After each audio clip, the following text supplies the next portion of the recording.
So, why did I get into real estate? Oh boy. Okay. So, I guess the reality is that I've always been passionate about real estate. I've actually been really passionate about investing ever since I was like 18 years old or younger. I was reading books all the time about stock market investing, following market trends. I was reading books on real estate investing, but I was never in a position where I could do it myself, but I was really passionate about it.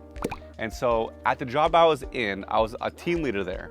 And so I had conveyed my knowledge off to the people that worked for me. I made a deal with them. I said, look guys, none of us want to be here, but here's what we're gonna do. We're gonna show up to work every day, even though we don't want to. And I'm gonna teach you how to invest in the stock market, and I'm gonna teach you how to invest in real estate. And if you can show up to work and save your money and do the things I tell you, you'll build wealth over time. And it wasn't until years later down the road, I helped this lady buy 9 houses. And she came up to me and she said, Matt, the house I bought in Woodstock that you helped me buy, I sold it. I never lived in it. I rented it out the entire time. And after the realtor got paid and the lawyer got paid and everybody got paid, they cut me a check for $156,000. And so I just wanted to say thank you for helping me get there. And for me, that was a really hit home moment because wow, I really helped change somebody's life. I helped them build generational wealth and I helped them achieve their financial dreams, but I'm not doing that as a living and I'm clearly passionate about it. So that was a hit home moment for me to say, okay, I'm changing career paths and I'm jumping into real estate. How do I price homes? Okay, so pricing homes, that's a good question. And I guess the reality is it depends on the property, The way you're going to price an agricultural property is going to be completely different from how you price a commercial property or a residential property or a condo property. So it's important to find homes that are close in geographic location, priced, recently, and the same style, same size, same conditions, upgrades. There's a lot that goes into it. So it's a case-by-case situation, but generally try to stick within those ranges. How do you find a good real estate agent that you want to work with? Well, let's see, I don't know. There's a lot of things you should look for, I guess. Number one is you want someone who's going to be able to communicate with you effectively and someone that is a good fit for you. Sometimes different personality levels or traits don't clash good together, but you definitely want someone who's going to be there for you when you call. You call, they answer the phone, that's the sign of a good agent. You want someone who has experience as well too. So they've been through the ringer, they've been through the up markets, the down markets, and they know how to do business no matter what market you're in. You want someone who knows how to market not only themselves, but also the home that you're maybe selling.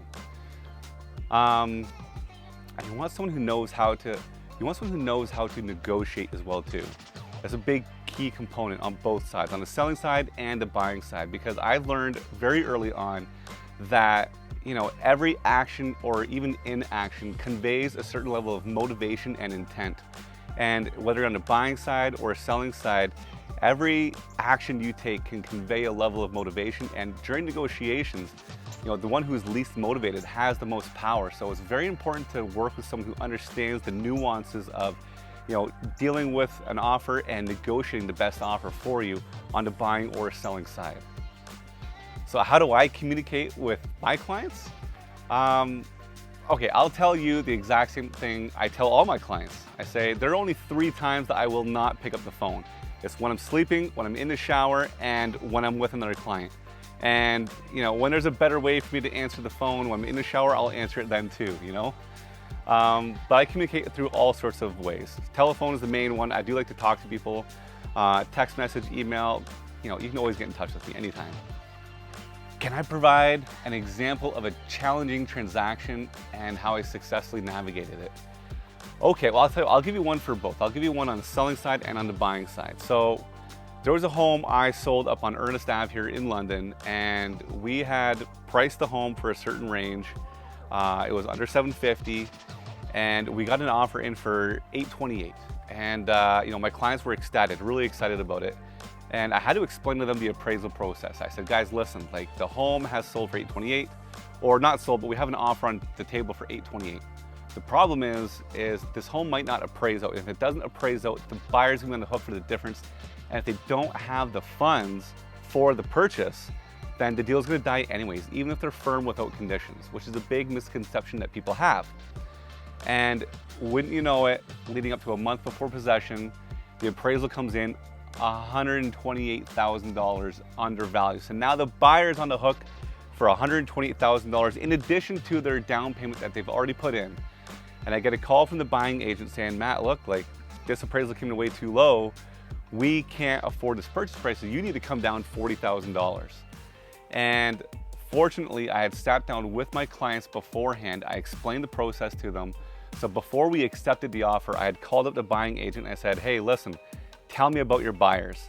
And he explained to me that this is an investment property. This guy owns 7 other homes. This will be home number 8. And so when I explained the process to my clients, we felt comfortable accepting the offer, knowing that there's a good chance it's going to appraise under, because if this guy can pull out some equity from other properties to buy this one, then there's a good chance he can close at the purchase price. And wouldn't you know it, 2 days later after I get the call back from the guy and I explained to him the whole process of what happens if they decide to break the contract, he calls back and says, yeah, Matt, we had the money, we're able to close. Now on the buying side, I was working with a buyer who, this is during the height of the market when everything was going with no conditions, offers were just going well over asking. And I was working with buyers that had a lower budget than normal. And what happened was we found a great home. They loved the home. They wanted to put an offer in. And on the offer day, like we didn't think that we were going to get the home, but on offer day, they didn't get any offers in. And so I called the guys up right away and said, hey, look, they didn't get any offers in. Let's get an offer in right now before anyone else sees this and gets their offer in. And we got an offer in and it was accepted for $10,000 under asking. We had a condition of financing, inspection, and insurance. But that's not where it got difficult. What happened was, financing wasn't getting completed in time. The broker that they decided to work with was asking for an extension. And when we asked for an extension from the seller, they said, no, we're still getting too much interest in the property. We're not going to give you an extension. If this falls through, we're putting it back up on market. So I got in touch with one of my mortgage specialists that I work with, and they got the whole thing pushed through in less than 2 hours. 2 hours later, after I got my guys to get in touch with my clients, we were done, firm up on the deal, and we got the home. And then a bonus story for on the buying and selling side, it's one of my favorite stories as well too, is I was working with some clients and I was representing them for the sale of their home and the purchase of a home. And we wanted a really good price on the sales side. And on the purchase side, we started looking at homes that were slightly out of their budget, but it was the homes they wanted. And the problem was that everything was selling for more than they could afford. And I'll never forget it, we hit the one home that was like their dream home. And they were so excited to get the home. But as we left the showing, the husband was like so mad. He was walking, he was angry, and I said, what's going on? Why are you so angry? He said, I'm just wasting my time. I can't afford this house. There's no chance of us getting it. I don't even know why we're here. And so I could tell this is a home, he loves the home, wants the home, but he felt that he's not going to be able to get the home, so he's just disappointing himself. And wouldn't you know it, we got the house for $60,000 under asking. And it was like down to the minute for the purchasers of their home, because they didn't want to buy this home without the sale of their home. And the purchasers of their home signed the deal at like 11:55 p.m. It expired at midnight. So what happened was it was like down to the last minute. The purchase side and the sale side all happened within minutes of each other, close to midnight. So the irrevocable period almost expired. And once it was done and they had sold their house and bought their dream house, the way they described it to me was amazing. They said, Matt, it was really a magical moment. Like, we sang, we laughed, we danced, we cried in our room. We couldn't believe that we had sold our home and bought our dream home. And I remember thinking, like, you know what, this is why I got into real estate. I love moments like these. I really helped change their lives for the better and put them in a position where they can move forward their lives and live the life they want to live. And for me, that was really special.